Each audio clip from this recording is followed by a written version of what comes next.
అందరికీ నమస్కారం అండి. ఈరోజు నేను చేయబోతున్న వీడియో బాబాగారి సచ్చరిత్ర పుస్తకంలో నుంచి కాదు. ఆహ్, ఎప్పట్లాగానే ఒక వీడియో హెల్త్ కాన్షియస్‌గా చేయడం అనేది నా ఛానల్‌లో జరుగుతోంది. అలాగే ఈరోజు నేను చేయబోతున్న టాపిక్ ఏంటంటే, ఏ టాపిక్ మీద వీడియో చేయబోతున్నానంటే, తల తిరగడం అనే టాపిక్ మీద వీడియో చేయబోతున్నాను. అసలు పెద్దవాళ్ళలో అయితే ఎందుకొస్తుంది? పిల్లల్లో అయితే ఎందుకు ఇలా జరుగుతుందని.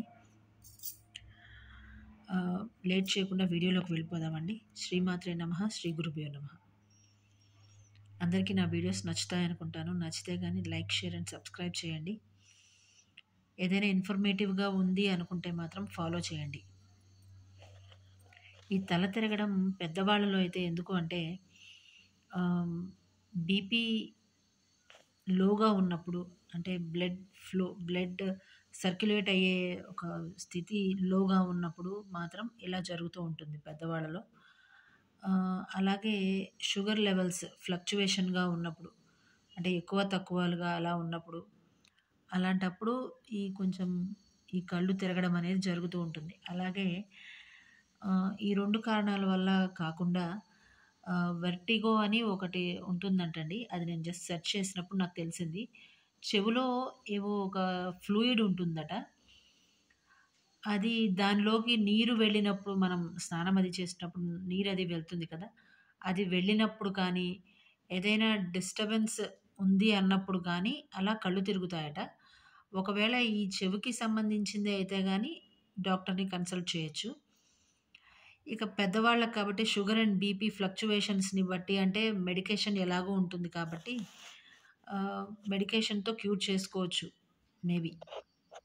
ఇకపోతే చిన్న పిల్లలకి ఎలా అంటే ఈ డీహైడ్రేషన్ వల్ల, అలాగే ఎనిమిక్‌గా ఉంటారు కదా పిల్లలు. రక్తహీనత, ఐరన్ డెఫిషియన్సీ, వీటి వల్ల చిన్న పిల్లల్లో ఉంటుంది ఇబ్బంది.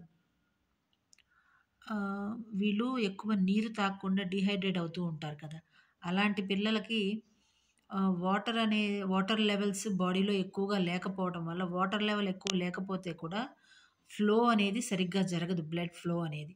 బ్లడ్ ఫ్లో సరిగ్గా జరగకపోతే, బ్లడ్ అనేది మన ఫింగర్ టిప్స్ దగ్గర నుంచి తలలో ఉండే బ్రెయిన్ వరకు సర్క్యులేషన్ అనేది జరుగుతుంది కాబట్టి, ఆ సర్క్యులేషన్‌కి ఏదైనా తేడా, అంటే ఏదైనా ఇబ్బందిగా ఉంది అన్నప్పుడు, ఈ తలనొప్పి ద్వారా ఇండికేషన్ అనేది, తలనొప్పి కావచ్చు, తల తిరగడం కావచ్చు, ఇలాంటి వాటి వల్ల ఇండికేషన్ అనేది వస్తుంది. ఆ ఇండికేషన్ వచ్చినప్పుడు మనం తెలుసుకోవాలి, అసలు నీళ్ళు ఎలా తాగుతున్నాడు అనేసని. పిల్లలు వాళ్ళు నీళ్లు తాగరు జనరల్‌గానే, పేచీ పెడుతుంటారు. అలా తాగని పిల్లల కోసమైతే ఒకరోజు మజ్జిగలాగా ఇవ్వచ్చు. ఇంకొక రోజు కొంచెము సబ్జా గింజలు నానబెట్టి నిమ్మకాయ రసంలో వేసి ఇవ్వడము. లేదంటే రూఅబ్జా అని ఒక షర్బత్ దొరుకుతుంది. దాన్ని దాన్ని కొంచెం రెడీ చేసుకొని, దానిలో కొంచెం సబ్జా గింజలు వేసి, కొంచెం కలర్‌ఫుల్‌గా, అంటే కొందరు సాదా సీదాగా ఉంటే తాగరు. కొంచెం ఏదో అట్రాక్టివ్‌గా ఉండాలి కొంతమంది పిల్లలకి. లేదు కొత్తగా ఏదో ట్రై చేయాలి, అలాగ అడుగుతూ ఉంటారు. లేదంటే కొంచెం బీట్రూట్‌ని కొంచెం ఉడకబెట్టి, ఆహ్, ఆ వాటర్‌లో కూడా కొంచెము బెల్లం కానీ, కొంచెము మన తేనె కానీ అలా వేసి, ఈ సబ్జా గింజలు కొంచెం కలిపిచ్చినా కూడా అలా కూడా ఏదైనా కొంచెం యూజ్ ఉంటుందనమాట. ప్లస్ ఎనిమిక్‌గా ఉండే వాళ్ళకి యూజ్‌ఫుల్‌గా ఉంటుంది ఈ బీట్రూట్ జ్యూస్ అనేది. పోనీ పిల్లలు జ్యూస్‌గా తాగరు, ఎలా అంటే గాని, ఈ ఉడకబెట్టిన బాయిల్ చేసిన వాటర్ ఉంటాయి గదా! దానిలోనే కొంచెము తేనె వేసి, ఈ సబ్జా గింజలు వేసేసి, నానబెట్టిన సబ్జా గింజలు వేసి ఇస్తే కూడా ఎనీమియాకి బాగా పనికొస్తుందనమాట. వాళ్ళకి కొంచెం క్యూర్ అవుతారనమాట, అలాంటివి ఎక్కువగా వాటి బారిన పడకుండా. ఇకపోతే ఈ ఐరన్ డెఫిషియన్సీ దగ్గరకొచ్చేసరికి, వెజిటేరియన్స్ అయితే గాని గ్రీన్ లీవ్స్ అలాంటివి తీసుకోవచ్చు. ఇంకా గ్రీన్ లీవ్స్ తీసుకోవచ్చు. అలాగే డైలీ పాలొకటి, ఆహ్, బనానా ఫ్రూట్స్ అయితే బనానా అండ్ బొప్పాయి తీసుకోవచ్చు. ఇంకా చెప్పాలంటే బాదాము, కిస్మిస్ ఎక్కువగా తీసుకోవాలి. రైసిన్స్ అంటాం కదా! ఇవి ఎక్కువగా తీసుకుంటే ఐరన్ డెఫిషియన్సీ ఉండే వాళ్ళకి కొంచెం యూజ్‌ఫుల్‌గా ఉంటుంది. అలాగే ఖర్జూరం పండు కూడా పెట్టొచ్చు చిన్న పిల్లలకి. లంచ్ బాక్స్‌లో ఖర్జూరం పండు, కొంచెం కిస్మిస్ ఇలాంటివన్నీ ఒక సలాడ్, ఒక ఫ్రూట్ సలాడ్ అంటే అంతే. హ్మ్.